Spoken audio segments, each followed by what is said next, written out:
Welcome to a pathway of understanding through the gates of wisdom and peace. Abdul Rahim Green. Many people claim that what they have is from God, but the question is, can they prove it?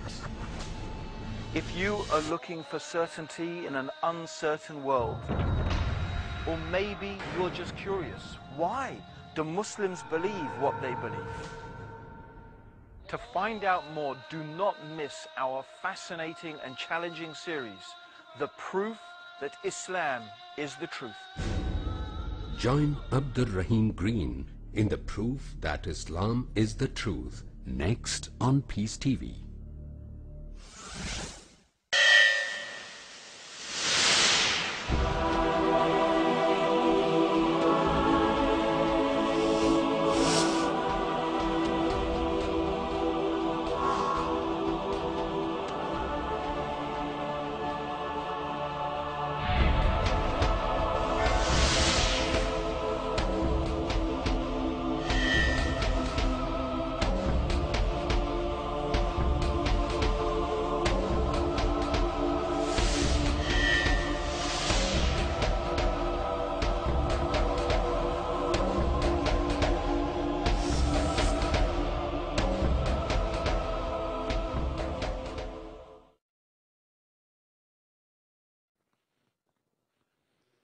Assalamu alaikum wa rahmatullahi wa barakatuh.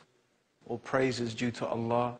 We praise Him, we seek His help, and we ask for His forgiveness. We take refuge with Allah from the evil of ourselves and from the evil consequence of our evil actions. I'm Abdul Rahim Green, and you're joining me for the proof that Islam is the truth. Now today we're going to be talking about the preservation of the hadith and the sayings of the Prophet Muhammad sallallahu alaihi wasallam. May God's peace and blessings be upon him. And in the last episode we talked about the remarkable oral transmission and memorization of the Quran, how children as young as 7 years old, even younger than that, have memorized the entire Quran. And by the way, some of them don't even speak Arabic. There's no book in the world like that. But the Quran is not the only source of guidance for Muslims. We also need the Sunnah and the living example of the Prophet Muhammad in order to fully comprehend and understand the religion of Islam. And we're going to examine today how the scholars of Islam have painstakingly preserved and authenticated the sayings of the Prophet Muhammad. So that's our task today, to talk about that. Just to remind ourselves about the ancient times when the Prophet Muhammad sallallahu alaihi wasallam and his companions were living. As Michael Zwelter, he notes that in ancient times when writing was scarcely used, memory and oral transmission was exercised and strengthened to a degree now almost known. It was very common in those days for people to memorize and to transmit the sayings of their ancestors in an oral form, much more so than in a written form. And therefore, the ability to memorize accurately was much more strongly formed than it is today. Many people today don't really fully comprehend because we are not really used to that method of retaining information. And therefore, in terms of memory and training our memory, it tends to be very weak. We prefer to record things on our hard disk, for example, or on bits of paper. But in those days, people tended to memorize things in their minds. Now, first of all, sometimes we find that people have not fully comprehended the importance of the Sunnah of the Prophet. What is this Sunnah of the Prophet? What do we mean by Sunnah? Well, the word Sunnah in Arabic means way. It's the prophetic way. the way that the Prophet Muhammad sallallahu alaihi wasallam, may God's peace and blessings be upon him, the things that he said, the things that he did, and the things that he approved of, all of this is called the Sunnah. And the Sunnah is preserved in what is called the Hadith. Hadith means literally story. The Quran is also referred to as a hadith. In fact, it is the best hadith, the best story, the best narration. But generally in Islamic law, the sayings of the Prophet Muhammad, the Sunnah of the Prophet Muhammad, is recorded in the hadith. So the hadith is the term for those things or those writings in which the actions, the sayings, the approvals of the Prophet sallallahu alaihi wasallam, the Prophet Muhammad, may God's peace and blessings be upon him, were recorded. Now there are numerous books of hadith because, of course, there are so many things that the Prophet Muhammad, may God's peace and blessings be upon him, said, and so many things he did. We have to remember that the message, the messengership and the prophethood of Muhammad, may God's peace and blessings be upon him, lasted a period of 23 years. So that's a lot of stuff. 23 years of what the Prophet did, what he said, what he approved of. So there are, of course, so many narrations, so many hadith of the Prophet Muhammad. And the whole issue of the hadith is compounded by the fact that many people, after the death of the Prophet Muhammad, may God's peace and blessings be upon him, began to fabricate and began to invent lies about the Prophet. And they began to say that the Prophet Muhammad, may God's peace and blessings be upon him, said this, and the Prophet Muhammad said that. You can imagine, every person who sold rice, for example, realized that, well, you know, a good way to sell more rice is by saying, the Prophet said, eat rice. Rice is good for you. So if everyone thinks that rice is good for you and that the Prophet said that, then more and more people are going to buy rice. So also rulers try to justify their actions, sometimes their wrong actions, by invented hadiths and sayings of the Prophet Muhammad. So what developed in the Muslim world, and we're going to talk about that, is a science, a very amazing science, through which and by which we could distinguish what are the true and what are the false sayings of the Prophet Muhammad. And all of this gives us added conviction that when we talk about the religion of Islam, we're talking about something verifiable. We're talking about something authentic. We're talking about something about which we have a scientific, verifiable process through which and by which we can know what the Prophet Muhammad said and what he didn't say. By the way, people were able to do this with the hadith or the sayings of the Prophet Muhammad in a way that they were never able to do with the Quran. First of all, the Quran was memorized in its entirety by thousands of Muslims from the earliest days of Islam. Also, in terms of its text, as we have already mentioned, it was compiled and collected and collated from the earliest days of Islam. So, if anyone wanted to make a different interpretation of Islam, if any deviant sect or group or ruler or individual wanted to justify something by the Quran, they were never able to invent a new verse or introduce a new ayah or verse of the Quran. It was impossible to do that because the text of the Quran had been established from the very earliest days of Muslim history, and it was agreed upon unanimously by everybody. This was not the case with the hadith or the sayings of the Prophet. And we can say, actually, it is true until today. We still have numerous books of the hadith of the Prophet. And we do not have any single book where all of the authentic hadith of the Prophet have been compiled in one place. We do have a collection of hadith that is rigorously and highly authenticated, and it is considered to be the most authentic textual reference in the religion of Islam after the Quran, and that is known as Sahih al-Bukhari. Sahih means good, sound, authentic. And al-Bukhari is the name of the Imam or the scholar who collected these various traditions and sayings of the Prophet Muhammad, may God's peace and blessings be upon him.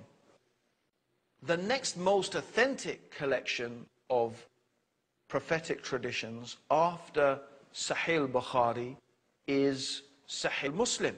Again, that means the authentic and sound collection, but this time it was a collection that was compiled by Imam Muslim. He was also a very great scholar. The Quran says many times, Ya ayyuhal ladhina amanu atiyu Allah wa atiyu Rasul, which means, O you who believe, obey Allah and obey the Messenger. And we're going to talk a little bit more about that after the break. So don't go away. Join us for the preservation of the sayings of the Prophet in our series, The Proof That Islam is the Truth. Assalamu alaikum.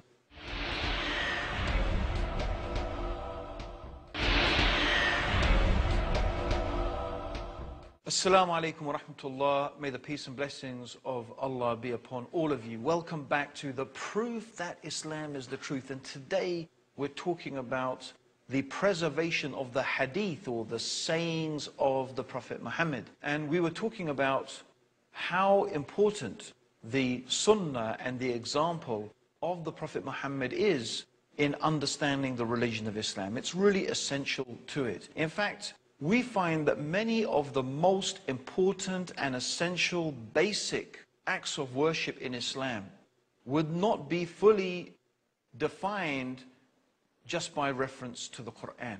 For example, let's take the 5 daily prayers. If you wanted to know how to pray 5 times every day, what are the times of the prayers? How should we say the prayers? How many units are there for each particular prayer? What do we say in each position in the prayer? What are the positions? What are the orders of the positions in the prayer? These things are not mentioned in the Quran.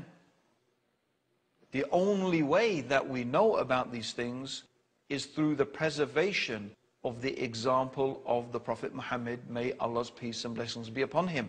So the Prophet Muhammad, may God's peace and blessings be upon him, said, pray as you have seen me pray. So Muslims therefore are trying to emulate and follow the example of the Prophet. The Quran says, Aqimus Salah, establish the ritual prayer, but the details of it is not given in the Quran. Similarly, there are many things in the Quran that we would not be able to understand it unless the life story, the life history of the Prophet Muhammad, may God's peace and blessings be upon him, had been preserved. For example, the 80th surah of the Quran, in the very first ayah, it says, Abasa wa tawalla, which means he frowned and turned away. Who frowned? Who turned away from who? What is this talking about? Unless we know the seerah and the life history of the Prophet Muhammad, may God's peace and blessings be upon him, we will be clueless about what this is actually referring to. And I'm only giving one of many, many examples in the Quran. In fact, the Quran itself stresses the importance of referring to the Prophet Muhammad, may God's peace and blessings be upon him, many, many times. Indeed, in one particular verse, Allah swears by himself. Nay, no, by Allah, they can have no faith. Their faith is not true, it's not real, unless they make you, Muhammad, a judge in all disputes between them, and find no resistance in their hearts, and submit with the fullest submission. In this verse, Allah is making it very clear that if a person is truly a believer in Allah and a believer in the last day, they will make the Prophet Muhammad, may God's peace and blessings be upon him, a judge in their disputes. And they will be happy with his decisions. Also, Allah subhanahu wa ta'ala tells us in the Quran that whatever the Prophet gives you, you must take it. Whatever the Prophet orders you to leave, you must leave it. The Quran tells us that the Prophet Muhammad, may God's peace and blessings be upon him, did not speak from his own desires. It is nothing except a revelation that has been revealed. So these references in the Quran make it absolutely clear that the Sunnah, the example of the Prophet Muhammad, is an intrinsic part of understanding the religion of Islam. Now let's look at some of the ways in which the Sunnah of the Prophet Muhammad has been preserved. First of all, the Sunnah, or the example of the Prophet, is a very practical thing. Let's remember this. For Muslims, the Prophet Muhammad is the best example of how to be as a human being. In fact, the Quran references that in the 33rd chapter of the Quran, in the 21st ayah. The Quran tells us, the meaning of which is, verily, most certainly, in the messenger of God is a most excellent example for anyone who believes in God and the last day. So the Quran is telling us that in the example, in the life, in the pattern of the Prophet Muhammad, may God's peace and blessings be upon him, is a good example, a way to follow for anyone who believes in God in the last day. So Muslims, of course, they believe in Allah, and they believe in the last day, the day of judgment, the accountability, the hellfire, the paradise. They believe in that. So therefore they will try their best to emulate the example, the manners, the behavior of the blessed Prophet Muhammad sallallahu alayhi wasallam. So the Sunnah, the example of the Prophet, was applied in people's lives. It was not only memorized in the sense that I heard the Prophet say this, I saw the Prophet do that. They themselves applied it practically. For example, the Prophet Muhammad, may God's peace and blessings be upon him, said, if it wasn't a burden, if it wasn't going to be such a difficult thing for my nation, I would have made the use of the toothstick, brushing the teeth, an obligation upon the Muslim nation. And the Prophet himself used to frequently use the toothstick. He used to use it in the morning, in the evening, before he came out of the house, before he prayed. And his companions practically followed that example. And that practical example was followed by their children. And that was followed by their children. And so they would say, well, we saw the Prophet Muhammad do this, and we saw the Prophet Muhammad sallallahu alayhi wasallam do this, and this is what he told us to do. So it is not, remember, it is not merely memorizing some academic thing. It's an actual practical application in one's everyday life. So this is one of the ways in which the Sunnah of the Prophet was preserved. And just in reference to this, I remember that my dad always taught me a saying. My dad, Gavin Green, he taught me a saying that his dad taught him, and probably his dad taught him. And that was a little phrase he uses, R-A-U. R-A-U is an acronym for return after use. Meaning when you have used something, make sure you put it back where you found it in the first place. Return after use. So actually what we find is here is a chain of transmission. I learnt from my father, Gavin Green, who learnt from his father. So actually this chain stretches back over 100 years. If you count, my father is 86, and you count it back to his dad, that is really nearly, 70, 80 years. That's quite a long time. And if I inculcate my children with the same thing, and then they narrate it to their children. This is what we call a chain of transmission. This has a special term in Islamic terminology. It's called the isnad. And the isnad is a very, very important thing in the preservation of the sayings of the Prophet Muhammad. Because people began to invent things, and they began to invent sayings about the Prophet. So some of the companions, they said, okay, we will not accept anymore anyone coming along and saying, I heard the Prophet say this, I heard the Prophet said that. No, we want to know which companion of the Prophet Muhammad did you hear this from? And then they would go and check from this companion. Did you say this? Did you hear the Prophet Muhammad sallallahu alaihi wasallam say that? And if they discovered that the person was a liar and they had invented a lie, they would tell everybody. They would make it known publicly. This man lied against the Prophet. Don't believe him. He's a liar. He's a kadhab. He's an inventor of hadith of the Prophet. And one of the most strong hadith of the Prophet that is through a mutawatir transmission, and we mentioned what mutawatir is previously, is that whoever lies about me intentionally, let them put their seat in the hellfire. Whoever intentionally invents a lie against the Prophet, they are going to be destined to be burned in hell. It's a very, very severe thing. So nobody should go around inventing things and saying the Prophet Muhammad sallallahu alaihi wasallam said this and the Prophet Muhammad said that. Well, some people did start doing that, even to the extent that Aisha was commenting about this fake coins that she called the fake coins. Were not real fake coins, they were the hadith of the Prophet that people were inventing.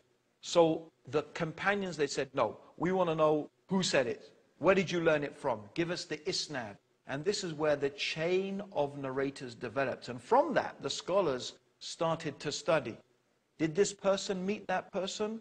Was he truthful? Was he honest? Did he have a good memory? Was he a pious person? They began to check the character and the personality of every single person in this chain of narrators. And they did this in order to authenticate and make sure that every person in this chain was trustworthy, that either these people in the chain had met each other and had learned this hadith from each other. And they did all of this to ensure that there was a process in place through which and by which we could determine who and what were the things that the Prophet Muhammad, may God's peace and blessings be upon him, what did he really say, and what are the things that we have some doubts about whether he said it or not, and what things that, have been invented and lies attributed to the Prophet Muhammad sallallahu alaihi wasallam. Of course, this is really a very huge and extensive subject.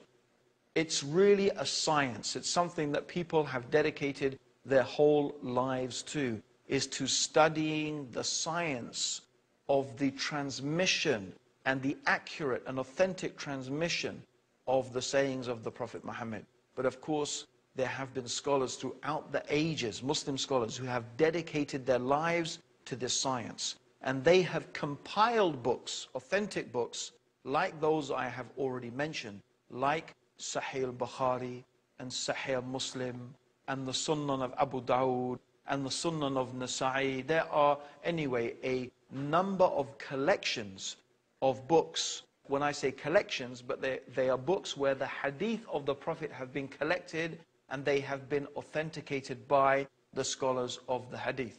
So like I say, it is a very extensive subject, but all of this is to assure us that when we say a hadith of the Prophet is authentic, it's sahih, you can be sure that is something the Prophet Muhammad really did say or he really did do. That's it for this episode, the preservation of the hadith of the Prophet. I hope you're going to join us next time for our proof that Islam is the truth.